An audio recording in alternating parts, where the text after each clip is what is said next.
Salve, rapaziada! Tamo na área! Mais um vídeo aqui na TVG! E já aproveitando, deixa teu like, te inscreve no canal e ativa o sininho de notificações e dá aquela moral aqui pra gente no canal! E hoje vamos falar do segundo capítulo da série Libertadores da América!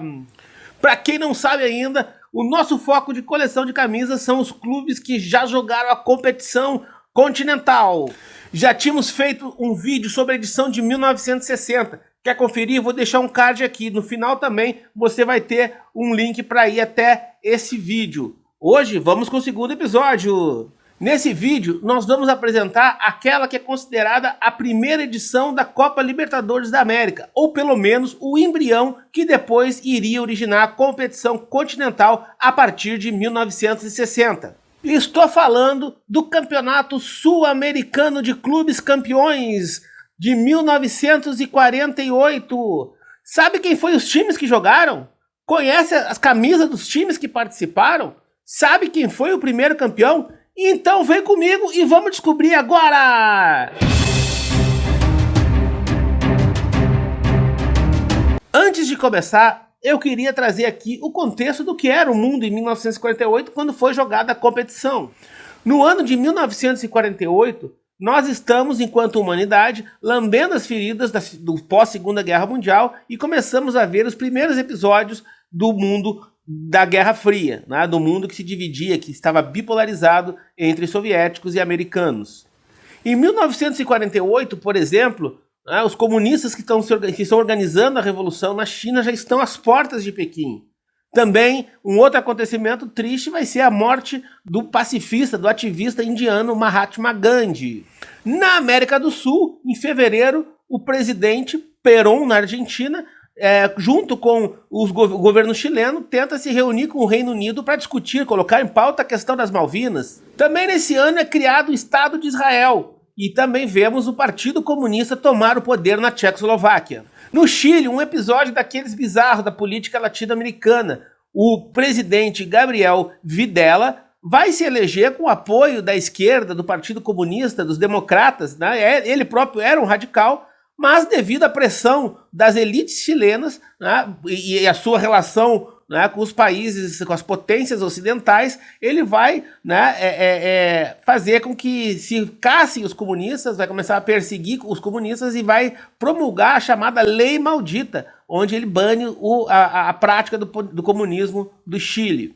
No Brasil, também nesse ano, nós vamos ter algumas ações que confirmam essa perseguição, né, aos comunistas, filiados ao Partido Comunista, e são cassados os mandatos de parlamentares que tinham mandatos ligados ao PC brasileiro. O contexto de 1948 é esse. E o Chile se prepara para organizar os Campeonatos Sul-Americanos de Clubes Campeões de 1948. Mas fica evidente que não era apenas a organização de uma competição desportiva que estava por trás. Ou seja, o Chile também buscava uma melhor localização no cenário geopolítico internacional. No esporte, em dezembro de 1947, a Argentina conquista a 20ª edição da Copa América. Já em 1948 vão ocorrer os Jogos Olímpicos de Londres. O Brasil vai conquistar uma medalha inédita no basquete masculino, a medalha de bronze. Já os chilenos participam em 8 modalidades, mas não conquistam medalhas.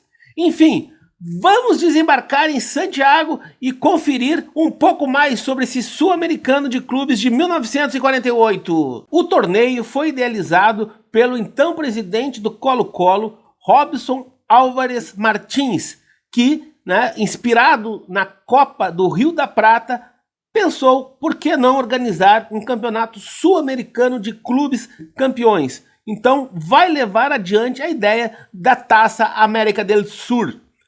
É preciso lembrar que a Conmebol na América do Sul, assim como a UEFA na Europa, não se envolviam, não organizavam competições de clubes. Eram responsáveis apenas pela organização de competições que envolviam seleções. Então, a Conmebol acabou sendo apenas mera co-organizadora do Campeonato Sul-Americano de 1948, cabendo ao Colo-Colo, através do seu presidente, a organização, a centralização dessa organização.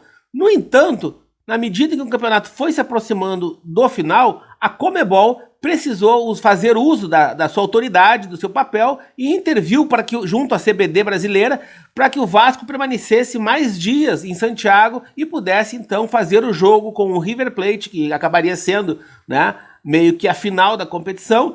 E então a Conmebol, junto à CBD, conseguiu que o Vasco ficasse mais tempo em Santiago do Chile. A realização do Campeonato Sul-Americano de Clubes Campeões deu tão certo que acabou sendo inspiração para a criação do que é hoje a Champions League, que vai começar em 1955, inspirada no Campeonato Sul-Americano de Clubes. E também acabou influenciando e, de certa forma, sendo a prova de que poderíamos contar com um campeonato que viria a ser, então, a Copa Libertadores da América a partir de 1960. A influência junto aos clubes europeus foi possível porque o jornal L'Équipe havia mandado um representante, um jornalista, Jacques Ferrand, que, impressionado com a organização, levou a ideia adiante na Europa, se tornou o principal mentor e o principal articulador, né, da UEFA Champions League, ou da Copa dos Campeões, como era chamada antigamente, né, e fez com que foi responsável para que ela fosse levada adiante também no continente europeu. Mais tarde, em 2015, numa entrevista ao Globo Esporte aqui no Brasil, ele relata: como a Europa, que queria estar à frente do resto do mundo, não era capaz de realizar uma competição nos moldes do Campeonato Sul-Americano. Precisamos seguir esse exemplo, dizia o francês. O Campeonato Sul-Americano foi realizado em Santiago, no Estádio Nacional, e teve a participação de 7 clubes de 7 países diferentes, que disputaram a competição no sistema de todos contra todos e de pontos corridos. Apenas 3 países acabaram não participando: a Colômbia, a Venezuela e o Paraguai. Os venezuelanos não eram sequer filiados à Conmebol. Os colombianos tiveram um campeonato organizado até 1919, um campeonato nacional, o que foi interrompido e só voltaria em agosto de 1948, ou seja, já após o final do Campeonato Sul-Americano. Já os paraguaios, já não há uma explicação muito definitiva por que não da participação dos paraguaios. O Paraguai estava às voltas de uma guerra civil no ano anterior, acredita-se ser esse o motivo, né? No entanto, o Olímpia, que era o campeão paraguaio de 1947, no mesmo período sul-americano, estava em Santiago, no Chile, participando do campeonato amistoso com outras equipes chilenas. Bom, vamos então aos participantes do Campeonato Sul-Americano de 1948 e as suas camisas. Do Equador, o Emelec, o clube da cidade de Guayaquil. Na verdade, não era campeão equatoriano, pois não havia um campeonato equatoriano, havia, né, campeonatos regionalizados, campeonatos de Guayas ou de Pichincha, que eram, né, Guayaquil e Quito, respectivamente. E o Emelec, né, representante de Guayaquil ou de Guayas, havia no mês anterior, né, cedido seu estádio para a realização da Copa América, vencida pela Argentina, como nós falamos, né, e era a base da seleção equatoriana. Então acabou sendo convidado para participar do Campeonato de Clubes Campeões de 1948. A campanha do Emelec, né, foi uma campanha bastante modesta, mas ele teve a honraria de fazer a partida inaugural contra os donos da casa. No primeiro tempo, um jogo muito movimentado, e o Emelec, para surpresa geral, abriu 2-0 no placar. Os donos da casa do Colo-Colo conseguiram descontar ainda antes da virada para o primeiro tempo e arrancaram o empate no segundo. Final, 2-2 no jogo de estreia entre Emelec e Colo-Colo. Como eu estava dizendo, a campanha do Emelec foi bastante fraca. Depois do 2-2 com o Colo-Colo, 0-4, né, para o River Plate, perdeu de 4-0 para o River Plate, perdeu de 1-0 para o Vasco, perdeu de 3-1 para o Litoral Boliviano, de 4-0 para o Municipal do Peru e de 4-1 para o Nacional de Montevidéu. Da Bolívia, Clube Deportivo Litoral, que era então o campeão de La Paz, a liga mais importante do território boliviano. Na Bolívia não havia um campeonato nacional, haviam ligas menores e a Liga de La Paz era a mais importante. Essa camisa que vocês estão vendo aqui girando do meu lado é a camisa desse litoral, do litoral de La Paz. Mas na Bolívia existe um outro clube chamado Litoral, que é o Litoral de Cochabamba. Então vejam só, essa camisa que eu estou apresentando aqui é do Clube de La Paz, que jogou o Sul-Americano de 1948 e depois não voltaria mais à Libertadores da América. No entanto, nos anos 60, o Clube Deportivo Litoral de Cochabamba vai fazer parte, vai disputar uma das edições da Copa Libertadores da América. Então é importante não fazer essa confusão. A campanha do Litoral já foi um pouco melhor que a do Emelec, mas ainda assim uma campanha que só garantiu ficar à frente dos equatorianos. Na estreia, uma derrota para o Vasco por 2-1. Depois, 4-2 para o Colo-Colo. Uma nova derrota, 3-1 para o Nacional de Montevidéu. E aí sim a vitória sobre o Emelec. E depois uma sonora goleada de 5-1 para o River Plate e um 3-1 para o Municipal do Peru na última rodada. Do Chile, o anfitrião, Clube Social e Deportivo Colo-Colo.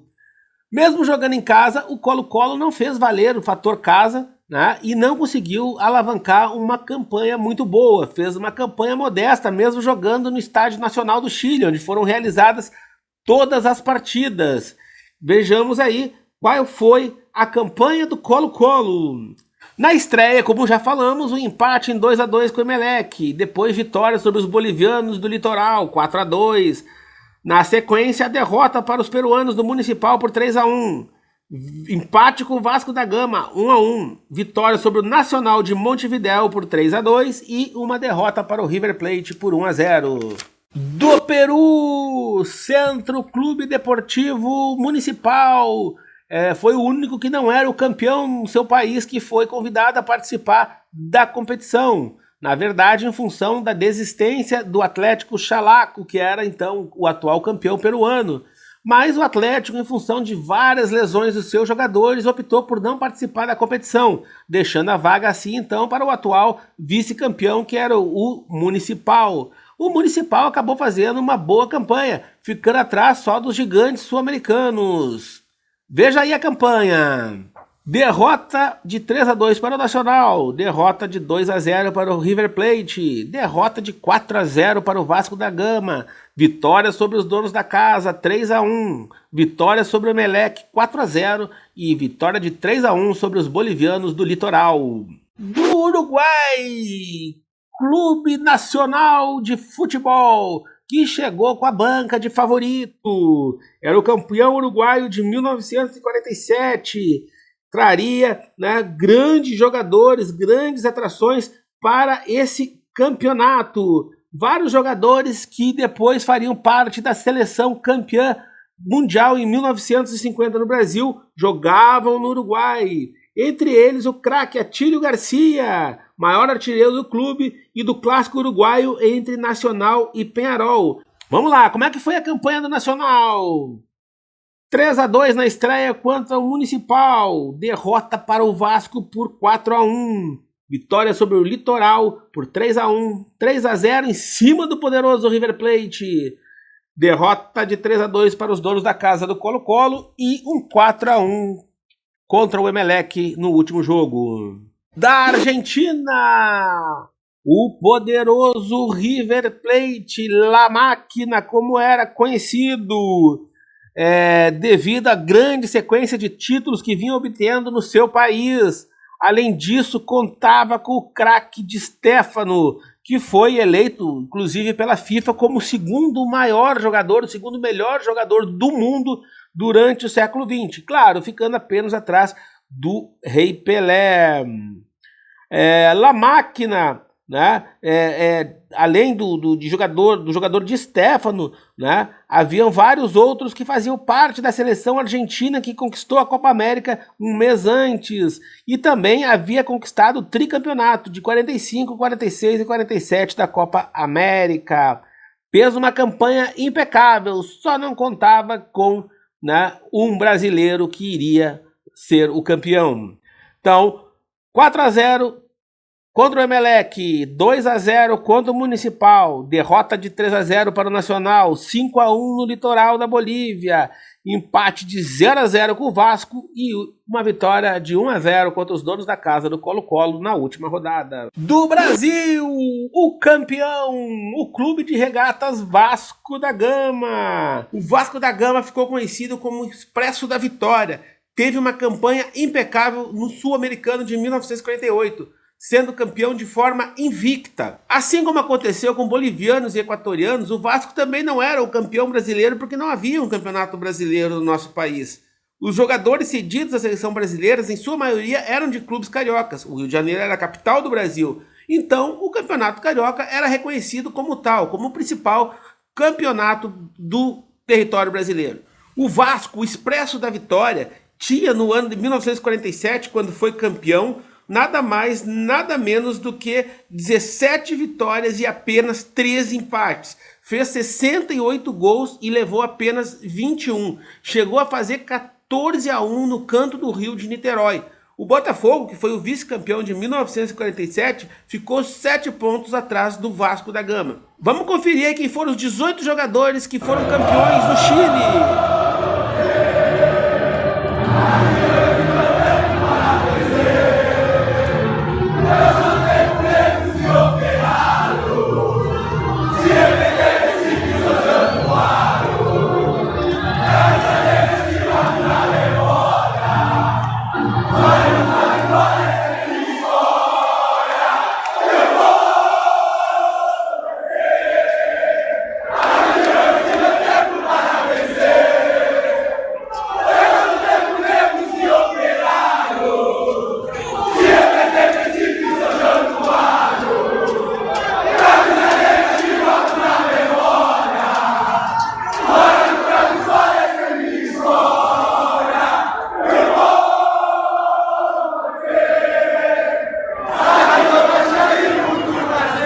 Vamos conferir a campanha do Vasco. A estreia foi contra os bolivianos do litoral de La Paz, que era campeão, né, daquela cidade. O jogo que parecia fácil se tornou difícil, um pouco pelo nervosismo da estreia, pela violência dos bolivianos e pela arbitragem muito ruim que estava em campo. Mas a qualidade técnica e o individualismo dos jogadores vascaínos garantiram a vitória. 2 gols de Lelé e o placar de 2-1. Nesse jogo, que foi o principal daquela noite, o Vasco abre o placar aos 11 minutos com Ademir. Num contra-ataque, os uruguaios empatam. O primeiro tempo acabaria 1-1. Ainda no primeiro tempo, o juiz deixa de dar um gol claro para o Vasco. Na volta para o segundo tempo, os jogadores voltam com sangue nos olhos e dão um verdadeiro show. Maneca desempata, Danilo faz o terceiro e Friaça dá números finais. Vasco 4, Nacional 1. Diante de 30 mil pessoas, o Vasco deu outro show. Mesmo depois da baixa de Ademir Menezes no jogo contra o Nacional, que saiu contundido, o Vasco atropelou os peruanos do Municipal. No primeiro tempo, 1-0, gol de Lelé. No segundo tempo, com 2 gols de Friaça e 1 de Ismael, números finais. Vasco 4, Municipal do Peru 0. Antes do quarto jogo, foi a vez da Comebol entrar em campo através do seu presidente Luiz Valenzuela.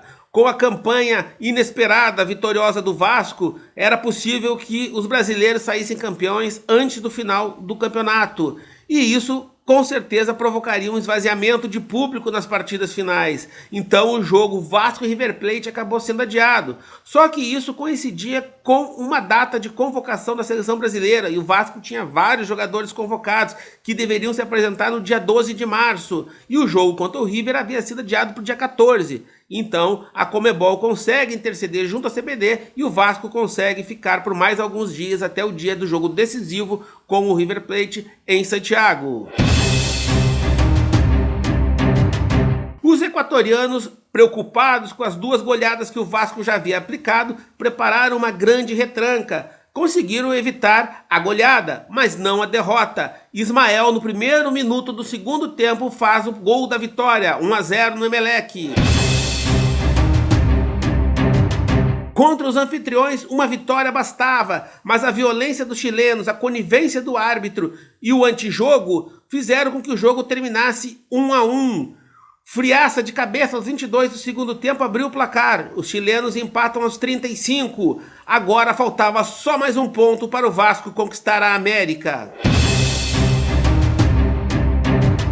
Apesar da competição ter sido disputada no sistema de pontos corridos, Vasco e River Plate fizeram uma verdadeira final. Se os brasileiros empatassem, seriam campeões. Se os argentinos ganhassem a partida, dependeriam apenas de uma vitória contra o Colo-Colo no seu último jogo. Jogo truncado, torcida contra, árbitro tendencioso e uma grande equipe do River Plate.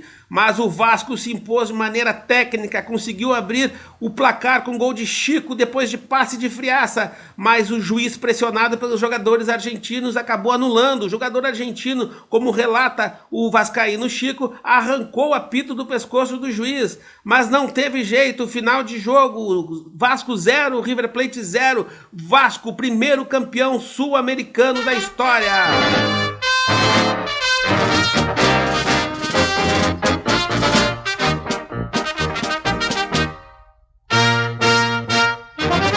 Vamos todos cantar de coração, a cruz de Malta é o meu. O Vasco é recebido com festa no Rio de Janeiro na sua chegada.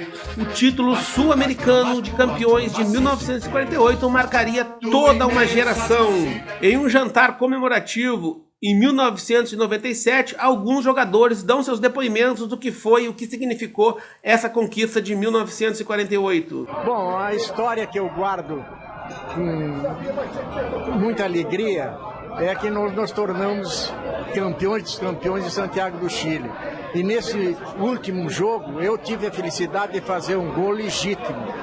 E o Rossi, o center-half do River, correu em cima do juiz depois dele ter botado a bola no meio do campo para marcar o gol.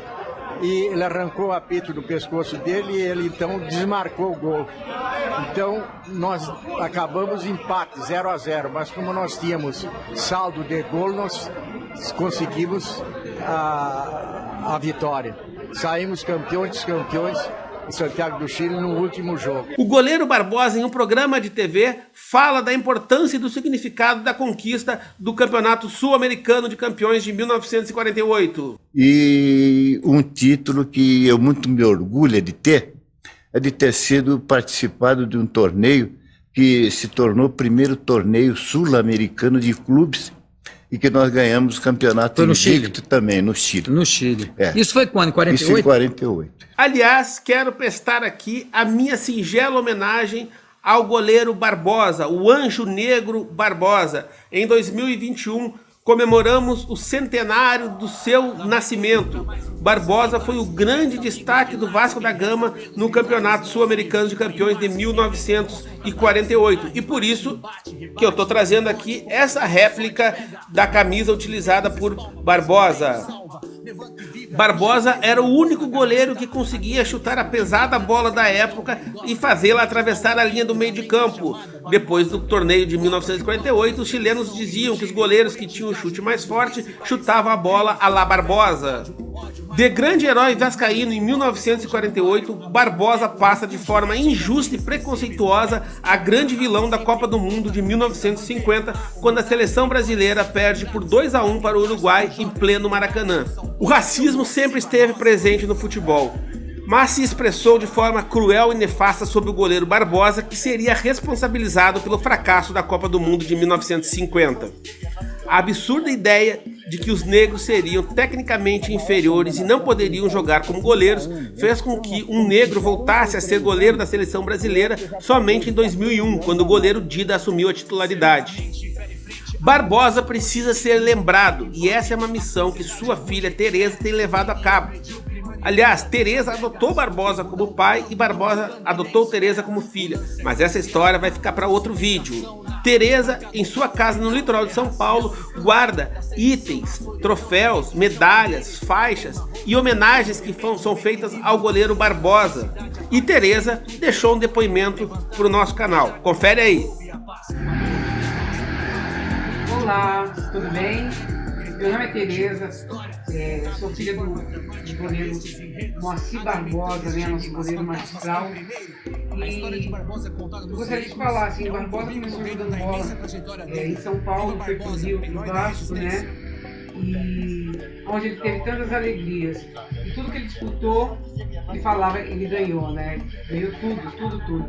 E entre o título que ele mais amava, que ele mais gostava, que tinha muito orgulho, foi o primeiro sul-americano de 48, né? No Chile. E o Barbosa foi o grande destaque com o nosso Expresso da Vitória. E com isso o Barbosa trouxe pra gente, né? A equipe Nosso Expresso da Vitória trouxe essa medalha linda, né? De 48, muito bonita. Trouxe também essa faixa, que tanto me orgulha, né? Essa faixa, ela tá velhinha, tá bem velhinha, que eu falo, nossa, é um orgulho poder vestir essa faixa para vocês, né? Falar, essa faixa não é só do Barbosa, não é só minha, ela é de todos os vascaínos, né? Campeão invicto, né? De 48. Então Barbosa, ele escreveu a carreira dele dentro do Vasco da Gama, com todas as vitórias, né? E entre elas que ele mais se orgulhava era o primeiro sul-americano de 48. Eu guardo essa relíquia, que é a faixa, a medalha, que é um grande orgulho, né? E ela fica comigo, mas eu falo, ela não é só minha, é de toda a torcida vascaína. Tá bom? Saudações vascaínas, beijo no coração, e tamo junto. E viva Barbosa, viva o Expresso da Vitória, viva o primeiro sul-americano de 48, que antigamente não era fácil não, conseguir esse feito, né? Então é com grande orgulho que eu falo do Expresso da Vitória, primeiro sul-americano de 48, e assim, é uma grande honra para todos nós vascaínos. Saudações vascaínas, beijoca da Terê. Essa foi a linda história do Campeonato Sul-Americano de Clubes Campeões de 1948, que não sairia da sua primeira edição, por conta de capítulos não tão bonitos assim, como nos contam as palavras do jornalista Geraldo Romualdo da Silva, que chamou de a culpa inocente do Vasco.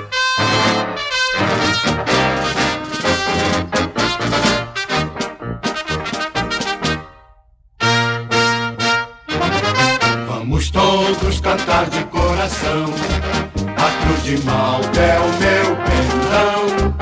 Tu tens o nome do heróico português. Chegou até aqui? Gostou? Deixa teu like, te inscreve no canal e ativa o sininho de notificações para receber em primeira mão o nosso conteúdo. Valeu? Até a próxima e aquele abraço!